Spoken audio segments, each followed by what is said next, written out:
Chapter 3, slides 29 to 40.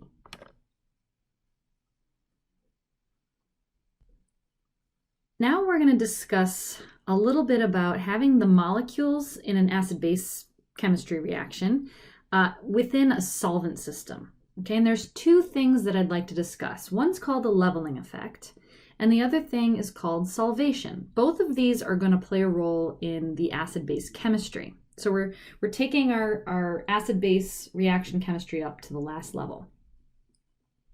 So remember that water, given that it's right dead center, right, 15.7 pKa or pH 7 neutral, can act as either an acid or a base. And we've seen it react as an acid more often in the previous slides, and sometimes it can act as a base. It really just depends on what you're throwing in with it.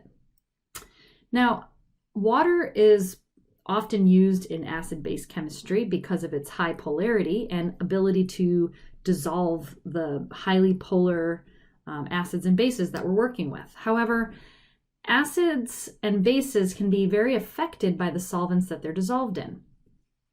So although we use this term leveling effect, and it will make sense when I complete the thought here, I'd like you to think about leveling effect as really just competitive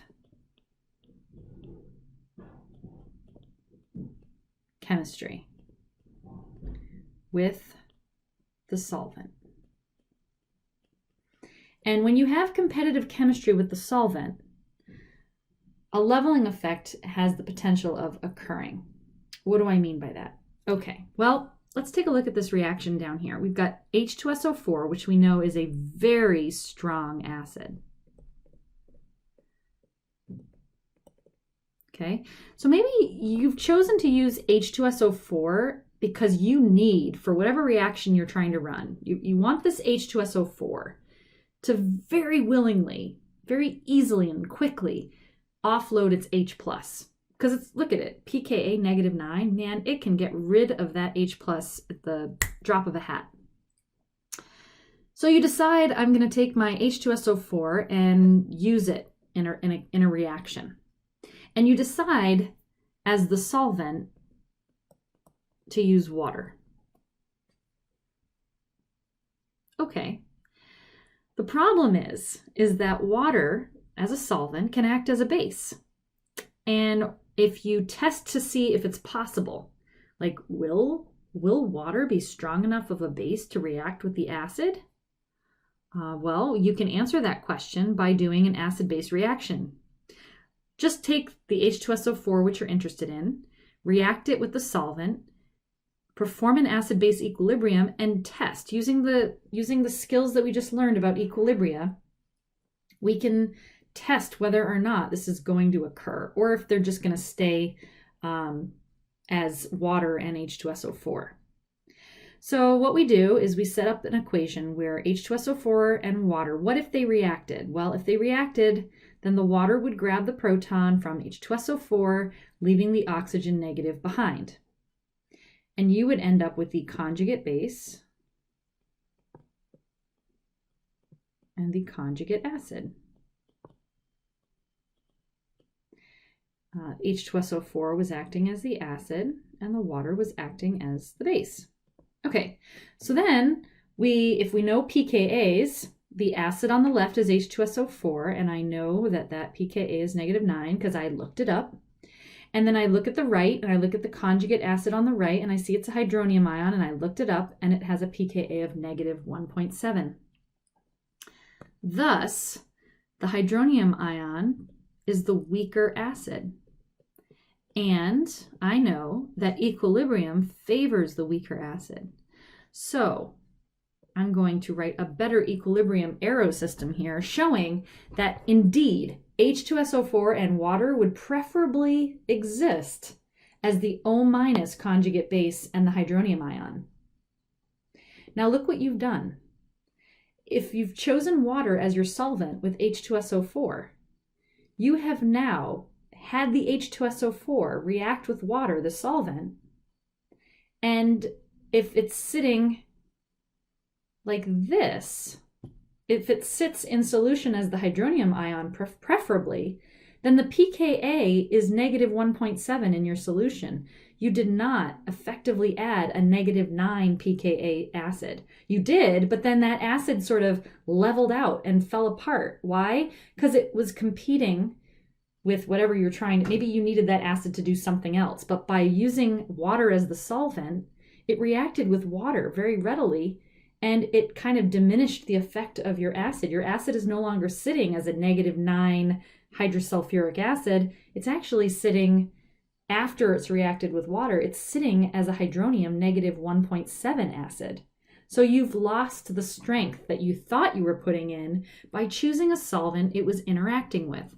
This is why I say it's called a competitive chemistry reaction with solvent, thereby leveling. And I don't like the term leveling because it makes it sound like you're leveling or equaling. You're not making it equal. You're actually doing some competitive chemistry that ultimately strips the power of your acid or your base from what you think you're adding. So therefore, if you added H2SO4 and water, you're not getting a negative 9 acid out of it.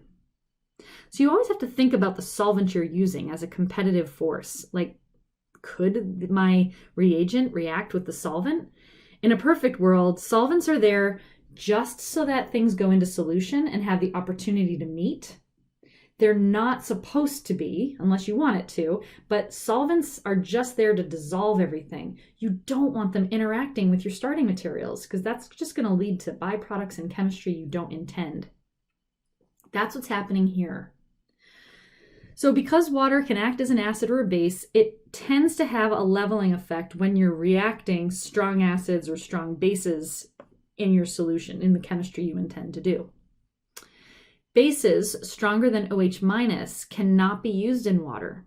For example, water would not be an appropriate solvent for the following reaction. So here's a reaction.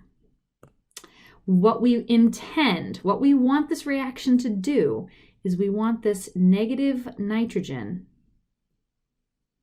to remove the proton, acid-base chemistry, on the alkyne, giving us a carbon minus and the amine. So the negative nitrogen is acting as the base, the alkyne proton is acting as the acid,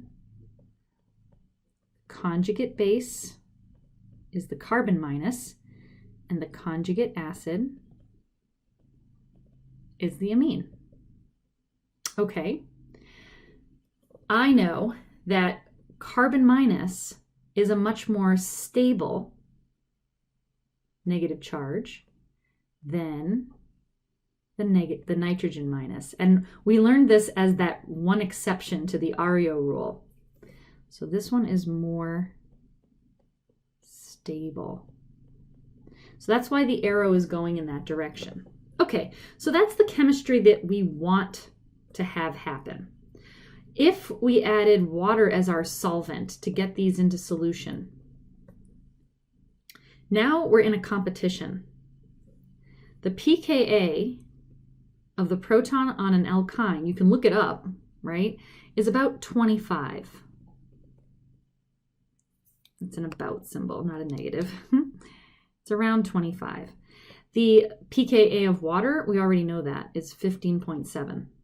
That's the memorized number. It's the only one I ask you to memorize. So, which molecule is more acidic? If you only have one of each of these molecules around, the nitrogen minus is actually going to go after the water molecule and ignore the less acidic alkyne proton.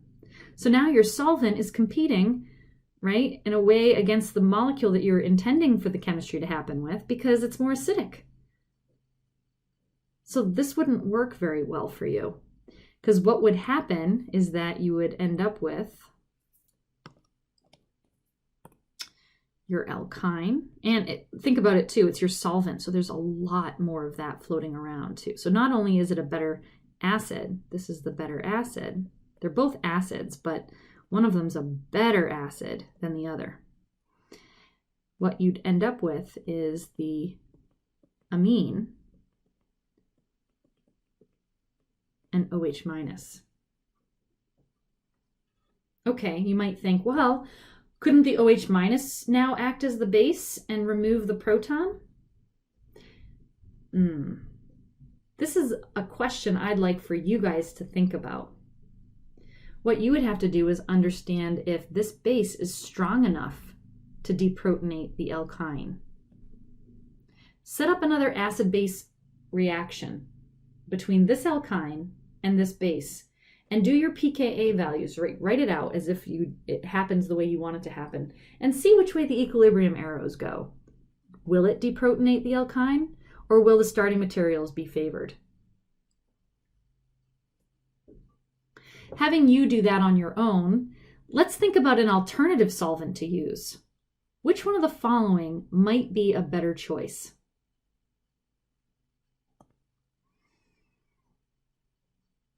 Consider the alcohol. The alcohol still has a proton that could be removed, just like water. The alcohol, although polar and could dissolve everything, is probably not the best choice because you still have a protic system. You still have a proton that could be used as an acid. It's on an electronegative oxygen. Conversely, you might say, ooh, I want to go for this 1, 2, 3, 4, 5, 6. This is hexane. I could use hexane as a solvent. I agree that hexane has no acidic protons. Remember, the pKa for alkanes, for just a hydrogen on a regular alkane, pKa for this is something like 50. Oof. Terrible acid. So you're not in any danger of competition if you used hexanes. However, if you look at your components, your materials that you're using are highly polar. I mean, in fact, there's nothing more polar than an ionic compound. That nitrogen minus is probably got a counterion like lithium or sodium. That's an ionic molecule. That is super polar. So it probably doesn't even dissolve. The ionic salt probably doesn't even dissolve in this very non-polar solvent. So although you avoid the risk of deprotonating your solvent, you're probably not even going to get it to dissolve in that. So it's kind of a good choice, but probably not practical. Thus, the best choice is this ether. Ethers are great functional groups because you'll see them used widely as solvents. They don't have a hydrogen on the oxygen, so you're never in danger of deprotonating them. They're not acidic. All the hydrogens are on carbons, alkane carbons. So there's no acidic protons on there. Not highly acidic protons. And because you've got an oxygen, you do have the dipole out towards those lone pairs for the whole system. There is a dipole for this molecule. So this is nice because it's polar, it's got a dipole, so it'll dissolve things, but it doesn't have a protic hydrogen that is susceptible to deprotonation for acid-base chemistry.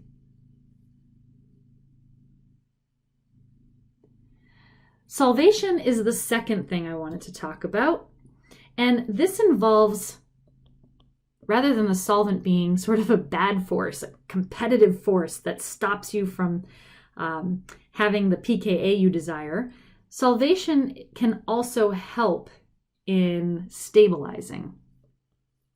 And another way to think about it is solvent crowding that leads to stability. So the solvent doesn't always have a negative effect, not always. Sometimes we have to choose our solvents because we actually want to increase the chances of a reaction occurring, not just because it dissolves everything, but because it helps to stabilize certain instances, whether it's a positive or a negative ion forming. Let's compare two alcohols we saw in that chart. We have T-butyl alcohol on the left with a pKa of 18, and we have ethanol with a pKa of 16. So I just want to talk about the differences between these two alcohols. So even though they're the same functional group, we can see that they're in the same ballpark for pKa's. It's not like one of them is 30 and one of them is 10. You know, they're close, 18 and 16. What you'll also notice is that it's fairly close to water in that they all have an OH in common. And we know that water, the pKa of water, is 15.7. So you can see they're all very similar to one another because they have that OH functional group. But I just wanted to discuss these nuances when you have differences in geometry and shape and construction here. So if these are in solvent, think about how the solvent could stabilize the conjugate base for each of these systems. And it's so much easier to look at a slide that has this represented. So if you were to take away the proton from T-butanol, you're left with an O- for both the T-Butoxide and ethanol. If you remove the H+, you're left with an O- for the ethoxide ion. Both of these anions are represented in the space fill models as shown. And you can see the electrostatic nature is represented by colors, where the negative end, where there's electron density, is represented in red, and where there is less electron cloud density is in blue. So that's showing the polarity overall, the dipole for the molecule. So what you'll notice is that having the CH3s off of the T-butoxy system, right? CH3, that's a CH3 cloud. It's a big electron cloud off of that central carbon. Here, remember, hydrogens are like nothing. We just have one CH3. So what happens is that steric hindrance can play a role in how the solvent is able to surround, right, and stabilize the negative charge. Solvents, as long as the solvent has a dipole, if you have a negative charge system, then the partially positive end of the solvent will align itself and really help to create this sphere and stabilize the negative charge, making it feel better through dipole interactions. The dipole interactions could be hydrogen interactions, that would be the strongest type, or simply just a regular dipole. So you could have a negative charge on an oxygen, say, and if you were using a protic solvent, that would be a strong, helpful interaction. Or you could have an O- negative charge, and the solvent could have a dipole, just say carbon oxygen to something else. And because the oxygen's partially negative and the carbon's partially positive, there's a dipole interaction there. So it doesn't have to be a protic system, but the solvent has to have a dipole. And the more solvent you have engulfing around that or flanking that negative charge, the more stable it is. So if the molecule is big and bulky and it's hard to get more around the negative charge, around that sphere, then you're going to have less stabilizing interactions. If the molecule is smaller and easier for solvation to occur, that's more solvent surrounding that ion, then the more stabilized it'll be. This is how we can explain the differences. The more stable O- of ethanol allows for that slight drop, that more acidic, right? Because the negative charge can be stabilized by the solvating effect for a polar solvent. So solvation is critically important in reactions. We're going to see solvation as a topic in multiple chapters from now. And the solvent is often needed to stabilize not just a negative charge, it could stabilize a positive charge, just reverse the dipole. It could stabilize an intermediate. There's lots of different parts of that journey from Maine to California in the middle, the transition from starting material to product. Anything that stabilizes and makes that journey more palatable makes the reaction much easier to go. So solvation is one of those factors that we're going to see where it may help stabilize things and make the journey much more realistic. Explain why the pKa for acetic acid, I'll draw acetic acid for you. Here's acetic acid. It's vinegar. Acetic acid is 4.7 when it's combined with water. Okay, the pKa would be 4.7. 4.8. But acetic acid has a pKa of 23.5 when it's used in this acetonitrile solvent. See if you can describe or explain, given what we've just learned, why that's the case.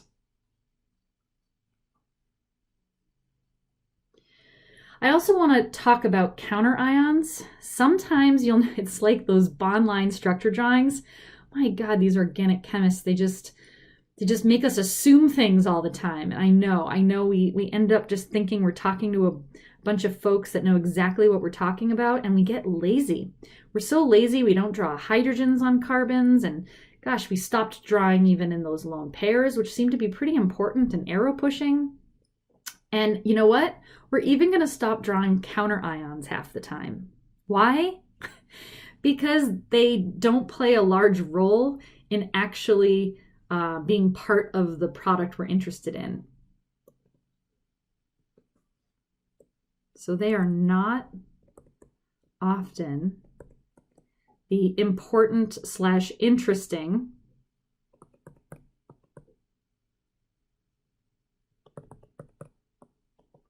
part. Think about this too. Counterions are positive. Positivity means lack of electrons. They are holes, okay? So they are not going to bear any electrons that are going to take part in my beautiful arrow pushing, right? Think about what we've been doing. Reactions, bond making, bond breaking. Bonds are made up of electrons. So making a bond, you need 2 electrons. Breaking a bond involves taking those 2 electrons and moving them somewhere else. So it's always about electron movement. Counterions like sodium, lithium, all those group 1, group 2, magnesium, potassium, all those group 1 and group 2 metals, they're there and they're part of an ionic system. And like this first case here, you might see us write them out. NaNH2. What does that mean? It means that the Na is plus, the nitrogen must be negative. Water is totally covalent, and when these two react in an acid-base reaction, you form NH3 and NaOH. Na plus, OH minus. We assume those charges are there. We assume you know that that's an ionic system. Ionic and ionic. You could just as well see me write this whole reaction as NH2 minus with water forming NH3 and OH minus. What? Yeah, you'll see me write that. So in these cases, I'm highlighting the negative charge because that's the more interesting part. The sodium really is just the counterion that keeps things all neutral and formally, neutral charge. So you will sometimes see the metal, sometimes you won't. And you just have to get used to understanding that I don't pull a bottle of NH2 minus off the shelf. It doesn't say NH2 minus on the bottle. It might have lithium NH2 or sodium NH2. I can't buy NH2 as NH2. You buy it as an ionic salt. And so sometimes we just, organic chemists just leave that counterion out because it's not important to us.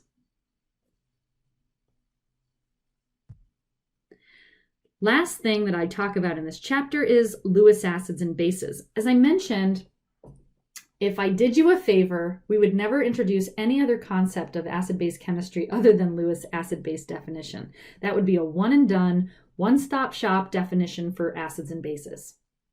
I still want you to be aware because there are going to be instances where we can't use the Bronsted-Lowry definition. As I mentioned, more than 90% of the time, the Bronsted-Lowry acid-base definition is going to be just fine for this course. So let's remember that a Lewis acid definition says that an acid accepts and shares a pair of electrons, and a Lewis base donates and shares a pair of electrons. So let's just look at a classic, what we're used to, Bronsted-Lowry definition for water interacting with HCl. In this case, water is acting as the base, It's taking a proton. So the base is taking the proton from the molecule, and the acid is donating the proton to the water. So the conjugate acid is the hydronium ion, and the conjugate base is the chloride ion. Okay, Bronsted-Lowry. This was the proton donor. Oops. Proton donor. And this was the proton acceptor. Now let's look at it from the Lewis acid, Lewis base method. A Lewis acid accepts and shares a pair of electrons. So this is the acid. And notice that it is accepting, the chlorine is accepting a pair of electrons.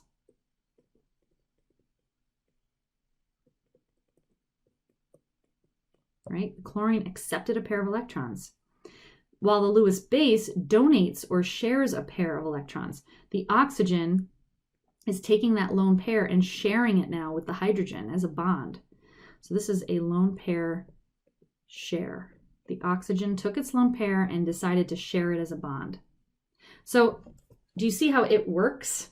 It works, either definition works. The Lewis acid-base definition always works for you. Sometimes, though, you can only use the Lewis acid-base definition. And we're going to see a couple times, just a few times in this class. I mean, when I say in this class, I mean over both semesters of Orgo 1 and Orgo 2. We're only going to see a few times that the Lewis acid-base definition has to be employed because you just can't use Bronsted-Lowry. Check this out. Here we have water acting as what? It's going to be the base. Why? Because it's taking its electrons and sharing it. So electron pair donor or sharer. Notice that the boron did not give up a proton. There's not even a hydrogen on that boron. There's no hydrogen exchange whatsoever. But the boron is the acid. Why? Because it's a lone pair acceptor. Oops.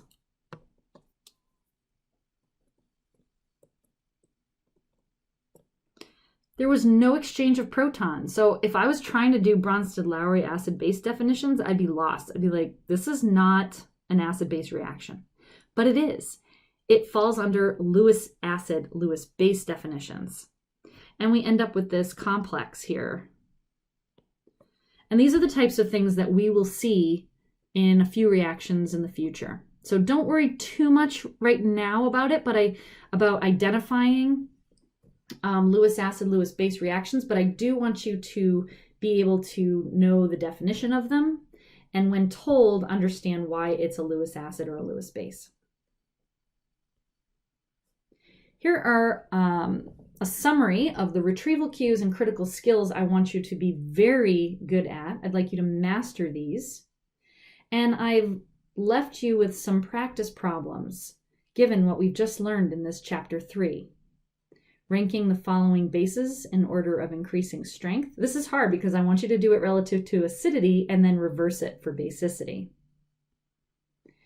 Here I'm having you practice drawing the electron pushing formalism or the electron pushing arrows for these acid-base reactions. And then I'd like you to approximate the equilibrium arrows. Which way will it favor? Will it favor the starting materials or the products based on your qualitative or quantitative assessments for these compounds? Lastly, I'd like you to see which base could be used more efficiently to deprotonate ethanol. So I have ethanol in both of these, and I've chosen 2 different bases. Which one do you think would do a better job of fully deprotonating your ethanol?